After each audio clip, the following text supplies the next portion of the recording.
বন্ধু বান্ধৱীসকল নমস্কাৰ। আজি আপোনালোকৰ বাবে খুবেই ধুনীয়া কাহিনী এটা লৈ আহিছোঁ। আশা কৰোঁ কাহিনীটি আপোনালোকে শেষলৈকে শুনিব। এটা থানবান হৈ যোৱা পৰিয়াল কেনেকৈ পুনৰ লগ হ'ল, এটা সঁচা ঘটনা। এসময়ত দিল্লী চহৰত এটা সৰু পৰিয়ালে বাস কৰিছিল। পৰিয়ালত মাথো আছিল পতি আৰু পত্নী। দুয়োজনে আছিল বহুত সৎ মানুহ, কিন্তু তেওঁলোকৰ কোনো সন্তান নাছিল। তেওঁলোক আছিল নিসন্তান। তেওঁলোকে ভগৱানৰ ওচৰত বহুতো প্ৰাৰ্থনা কৰিও একো ফল পোৱা নাছিল। তেওঁলোক পীৰ চাহাবৰ দৰগাহলৈ গৈছিল, তাত দান কৰিছিল, দুখীয়া ফকীৰ মিস্কিনসকলক টকা পইচাও দিছিল, তেওঁলোকক খানাও খুৱাইছিল। সকলো কৰাৰ আঁৰত উদ্দেশ্য এটাই আছিল, তেওঁলোকৰ এটা সন্তান লাগে। কিন্তু ইমান কৰাৰ পিছতো তেওঁলোকৰ কোনো সন্তান হোৱা নাছিল। অৱশেষত তেওঁলোকে হাৰ মানিলে। তেওঁলোকে ভাবিলে যে তেওঁলোকৰ কপালত আৰু সন্তানৰ সুখ নাই। তাকে ভাবি গুণি তেওঁলোকে ঘৰতে বহি আছিল আৰু কোনো ধৰণৰ উপায় পোৱা নাছিল। হঠাৎ তেওঁলোকে এটা সিদ্ধান্ত ল'লে যে তেওঁলোক অনাথ আশ্ৰমলৈ যাব আৰু এটা অনাথ শিশুক নিজৰ কৰি ল'ব।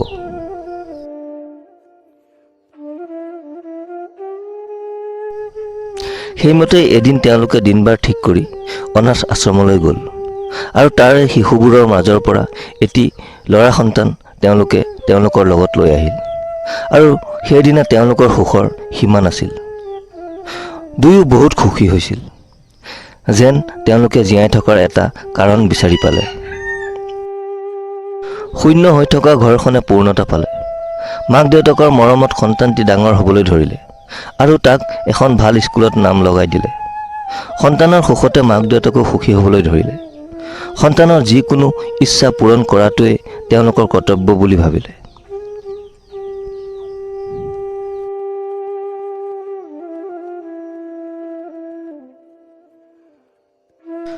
লাহে লাহে ল'ৰাটো ডাঙৰ হ'বলৈ ধৰিলে আৰু তেওঁলোকৰো সপোনবোৰ যেন পূৰণ হ'বলৈ ধৰিলে। লাহে লাহে ল'ৰাটোৰ চকুত লাজ ভাৱ আৰু মাক দেউতাকৰ বাবে মৰম আৰু সন্মান দেখিবলৈ পোৱা গ'ল। মাক দেউতাকৰ সকলো কথাই ল'ৰাজনে পালন কৰে আৰু দেউতাকৰ ব্যৱসায়ৰ সকলো কাম কাজ সি নিজে ভালদৰে পৰিচালনা কৰিব ধৰিলে। সেইবোৰ দেখি মাক দেউতাকৰ মনতে সুখ অনুভৱ কৰিলে আৰু ক'লে, আমাৰ সন্তানটি বহুত ভাল আৰু আজ্ঞাকাৰী।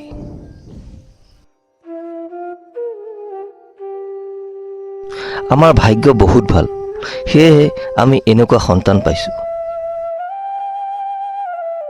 কিন্তু হ'বলগীয়াখিনি কোনে সলনি কৰিব পাৰিব? ভৱিষ্যতে কাৰ ভাগ্যত কি আছে কোনে জানে? তেওঁলোকৰ অফিচতে এজনী ছোৱালীয়ে কাম কৰিছিল আৰু এদিনাখন ছোৱালীজনীৰ সৈতে চকুত চকু পৰিছিল ল'ৰাটোৰ আৰু ইজনে সিজনক প্ৰেমৰ প্ৰস্তাৱ দিছিল। দুটি চকুৰ মিলনে এদিন পূৰ্ণ প্ৰেমৰ ৰূপ ল'লে। ইজনে সিজনৰ ওপৰত সম্পূৰ্ণ বিশ্বাস কৰা হ'ল আৰু দুয়ো একেলগে ঘূৰা ফুৰা কৰিবলৈ ধৰিলে। দুয়ো দুয়োকে এৰি আঁতৰি থাকিব নোৱাৰা হ'ল। কিন্তু ইফালে মাক দেউতাকে কি কৰিলে চাওঁ আহক। তেওঁলোকে সন্তানৰ প্ৰতি থকা মৰমে কি কৰালে। ঘৰ দুৱাৰ সা সম্পত্তি আৰু ব্যৱসায় তেওঁলোকে সন্তানৰ নামত কৰি দিলে।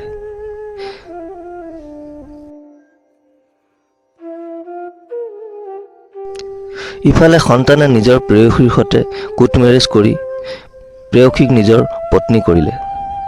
মাক দেউতাকৰ সপোনত চেঁচা পানী ঢালিলে, কিন্তু মাক বাপেকটো তেওঁলোকৰ সকলোখিনি সন্তানকেই দিলে।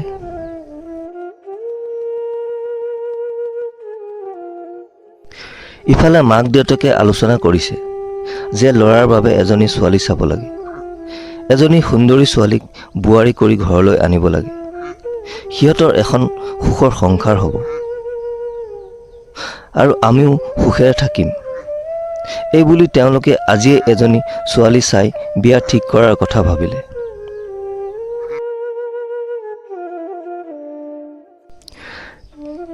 ঠিক তেনে সময়তে ল'ৰা আৰু বোৱাৰী আহি তেওঁলোকৰ সন্মুখত থিয় হ'ল। তাকে দেখি মাক আৰু দেউতাকে নিজৰ চকুকে বিশ্বাস কৰিব পৰা নাছিল। চকুৰ আগতে এইবোৰ কি দেখিছে যি কেতিয়াও সপোনতো কল্পনা কৰা নাছিল। দেউতাকে ক'লে, বাবা, তুমি আমাক কিয় নকলা? আমি তেওঁকেই চাই তোমাৰ বাবে ধুমধামেৰে বিয়া পাতি আনিলো হয়।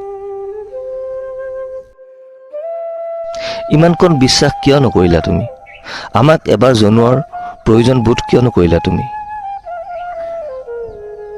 বাবা, তোমালোকক আশীৰ্বাদ দিছোঁ, যোৱা।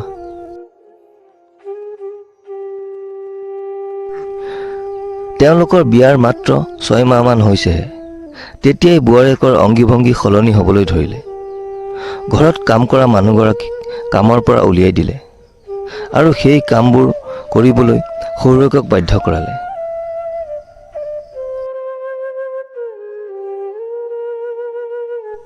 আৰু নিজে বহি থাকি মাকৰ নিচিনা শাহুৰেকক কাম কৰাবলৈ লগালে আৰু নানান ধৰণৰ অত্যাচাৰ কৰিবলৈ ধৰিলে।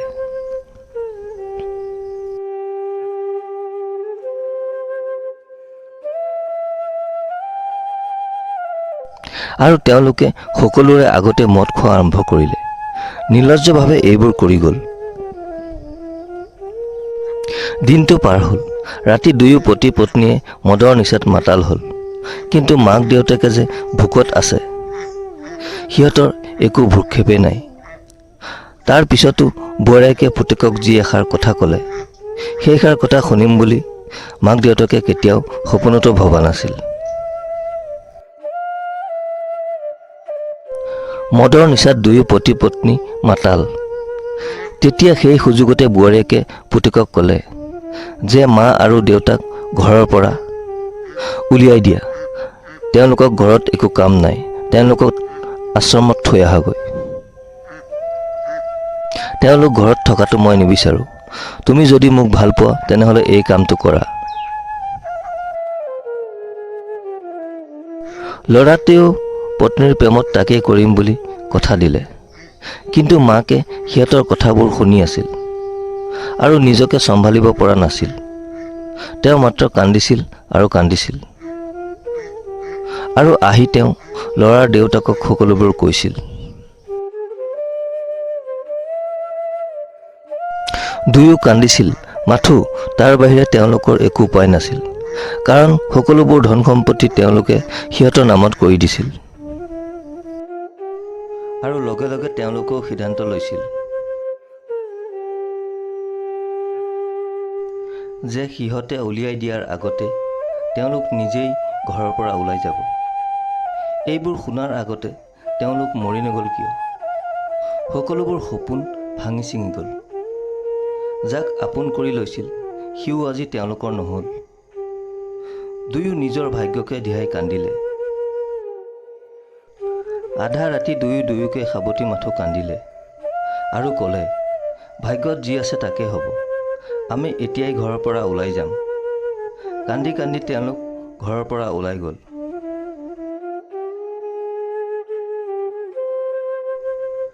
আৰু লক্ষ্যবিহীন হৈ ৰাস্তাৰে খোজ কাঢ়ি গৈ থাকিল। ভাগ্যই যলৈ নিয়ে তলৈকে যাম।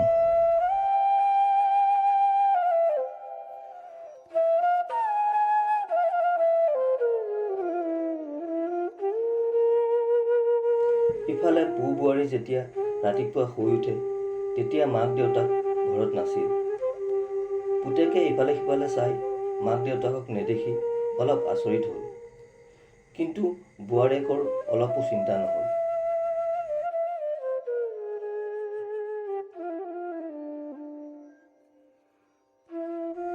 তেতিয়াই পুতেকে দেখিলে যে চোফাৰ ওপৰত এখন কাগজ পেলাই থোৱা আছে আৰু দেউতাকে এইখন লিখি থৈ গৈছে, আমি তোমাক আমাৰ চাহাৰা হ'বা বুলি ভাবিছিলোঁ।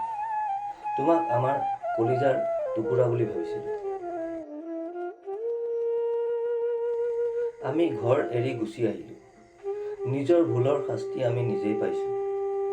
আমিও তোমাক পাহৰি যাম আৰু এনেকুৱা ঠাইলৈ আঁতৰি যাম তুমি কেতিয়াও আমাক বিচাৰি নাপাবা।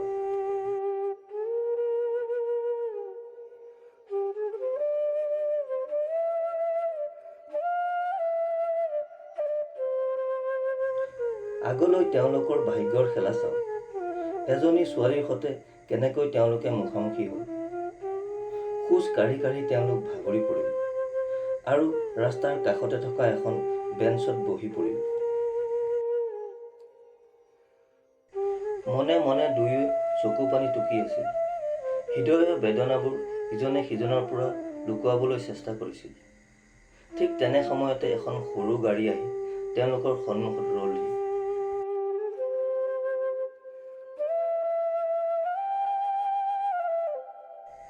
আৰু এজনী ছোৱালী তাৰ পৰা নামি আহিল আৰু সুধিলে, আপোনালোক কলৈ যাব? আহক, মোৰ গাড়ীত বহক, মই আপোনালোকক লৈ যাম।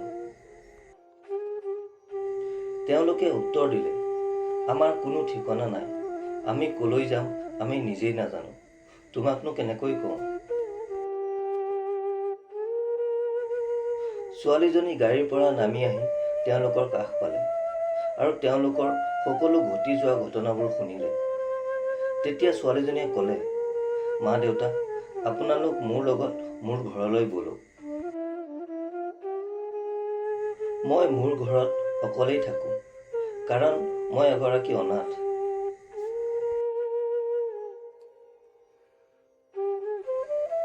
মই এখন ধাবা চলাওঁ। মোৰ মা দেউতা নাই। আপোনালোক মোৰ মা দেউতা হ'বনে? ব'লক, আমি একেলগে থাকিম। মই মা দেউতাৰ মৰম পাম আৰু আপোনালোকে সন্তানৰ মৰম পাব। মা প্লিজ, আপোনালোকে নাযাওঁ বুলি নক'ব, প্লিজ। সুখে দুখে আমি একেলগে কটাম, প্লিজ।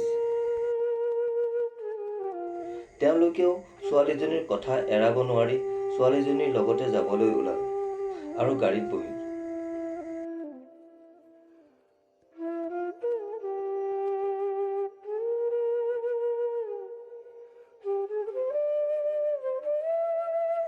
ইফালে ল'ৰা আৰু বোৱাৰীৰ কি হ'ল চাওঁ আহক।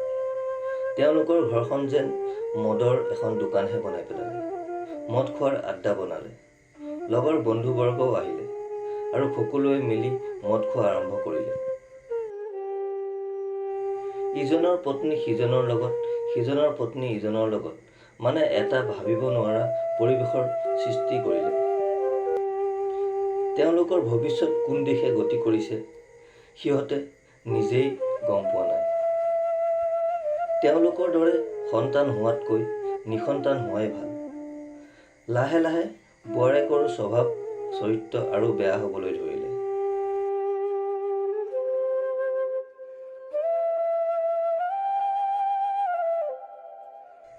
স্বামী অফিচলৈ যোৱাৰ পিছতেই তাই বেলেগ এজন ল'ৰাক ঘৰলৈ মাতিবলৈ আৰম্ভ কৰিলে আৰু এনেদৰে সদায় চলি থাকিল। কিন্তু হ'লে কি হ'ব? বেয়া কামৰ বেয়া ফল। এদিন স্বামীয়ে সিহঁতৰ কৰ্ম হাতে লোটে ধৰা পেলালে। পত্নীৰ এনে কাৰ্যত খঙত ক'ব নোৱাৰা হৈ এটা স্বৰ সোধালে আৰু দুয়োৰে মাজত কাজিয়া হ'ল আৰু পত্নী ঘৰ এৰি গুচি গ'ল। এতিয়া ল'ৰাজন একেবাৰে অকলশৰীয়া হৈ পৰিল।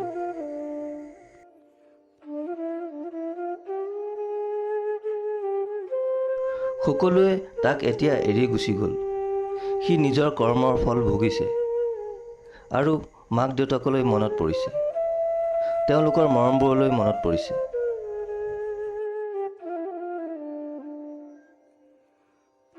কিন্তু তেতিয়ালৈ বহু পলম হৈ গৈছিল।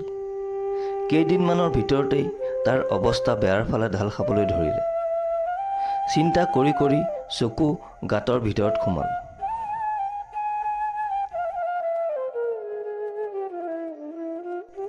মাক দেউতাকলৈ মনত পেলাই বহুত কান্দিলে। নিজৰ পাপবোৰ চকুৰ পানীৰে ধুবলৈ চেষ্টা কৰিলে।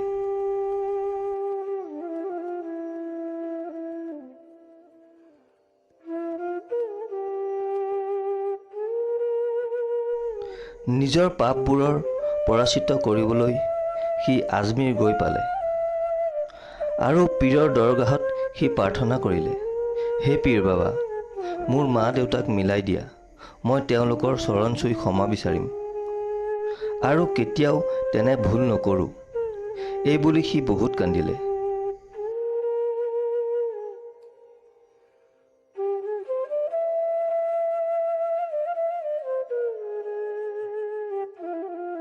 আজমিৰৰ পৰাই সি মাক দেউতাকক বিচৰা আৰম্ভ কৰিলে।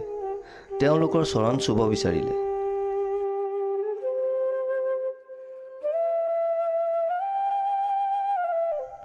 সিদিনা সেই ছোৱালীজনীয়ে যে মাক দেউতাকক লৈ আহিছিল আৰু সিহঁতে খুব আনন্দৰে আছিল, যেন সঁচাকৈয়ে সেইজনী তেওঁলোকৰহে জন্ম দিয়া ছোৱালী। নিজ হাতে মাক দেউতাকে খানা খুৱাই দিছিল তাইক, নিজৰ কোলাত খুৱাইছিল। সেই ছোৱালীজনীয়ে মাক দেউতাকৰ মৰম বিচাৰি পালে, এখন সুখৰ সংসাৰ পালে। তিনিও মিলিজুলি ধাবাত খানা বনাই ভালদৰেই ধাবা চলাই গ'ল। ইফালে ল'ৰাটোৱে মাক দেউতাকক বিচাৰি বিচাৰি হাবাথুৰি খাইছিল। ক'ত গ'লে তেওঁলোকক লগ পাম। সি মাক দেউতাকক বিচাৰি বিচাৰি সন্ধিয়া হ'লত তাৰ ভোক লাগিছিল।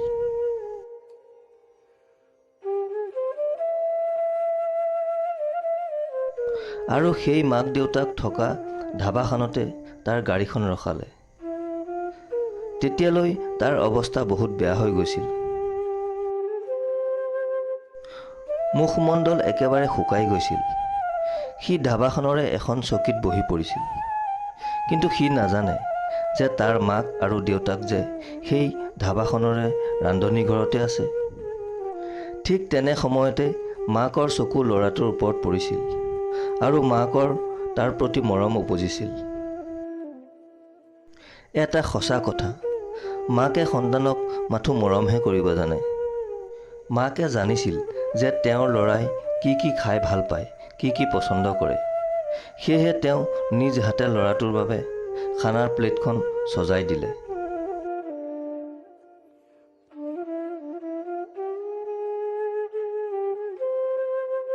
আৰু দেউতাকক ক'লে, চোৱা আমাৰ ল'ৰাই ইয়ালৈ খাবলৈ আহিছে। তেতিয়া দেউতাকে খঙতে ক'লে, তাক ইয়ালৈ কোনে মাতিছে? সি কেনেকৈ ইমান দূৰলৈ আহিলে?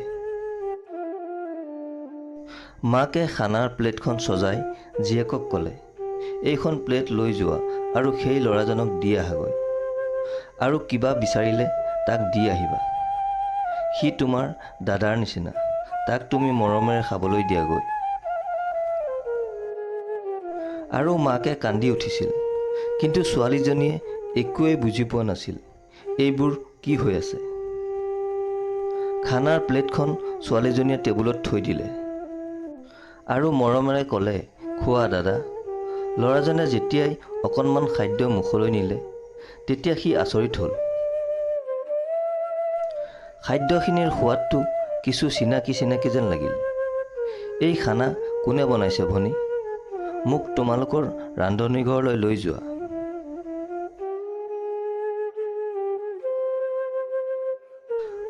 ছোৱালীজনীয়ে ভয়ে ভয়ে ক'লে, খানা বেয়া হৈছে নেকি দাদা? তেনেহ'লে বেলেগ খানা দিওঁ নেকি?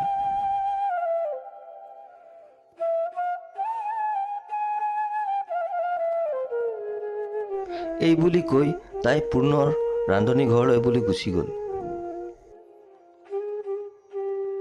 আৰু তাইৰ পিছে পিছে ল'ৰাটোও আহি ৰান্ধনীঘৰ পালেহি। তেতিয়াই তাৰ মাক দেউতাকৰ ওপৰত চকু পৰিল। তেতিয়াই যেন তাৰ গোটেই শৰীৰৰ মাজেৰে বিজুলীৰ তাৰহে পাৰ হৈ গ'ল। ঠিক সেইখিনি সময়তে ঠাইখনৰ গোটেই পৰিৱেশটোৱেই সলনি হৈ গৈছিল।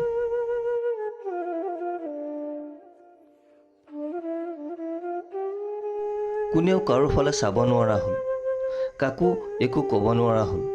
মাথো সকলোৰে চকুত মাথো চকুৰ পানী, মাথো চকুৰ পানী। ল'ৰাটোৱে গৈ মাকৰ ভৰিত খাবতি ধৰিলে আৰু ক'লে, মা মোক ক্ষমা কৰি দিয়া। মা মোক মাৰা, মোক শাস্তি দিয়া। মই মোৰ কৰ্মৰ ফল পালোঁ। মা মোক ক্ষমা কৰি দিয়া। ছোৱালীজনীয়ে মাথো নীৰৱ দৰ্শক হিচাপে চাই থাকিল চকুৰ আগত ঘটি থকা দৃশ্যবোৰ। মাকে বুজাই দিয়াত সকলোবোৰ বুজি পালে ছোৱালীজনীয়ে আৰু তাক ক'লে, দাদা তুমি মোৰ একমাত্ৰ দাদা। তুমি আৰু আঁতৰি নাযাবা দাদা।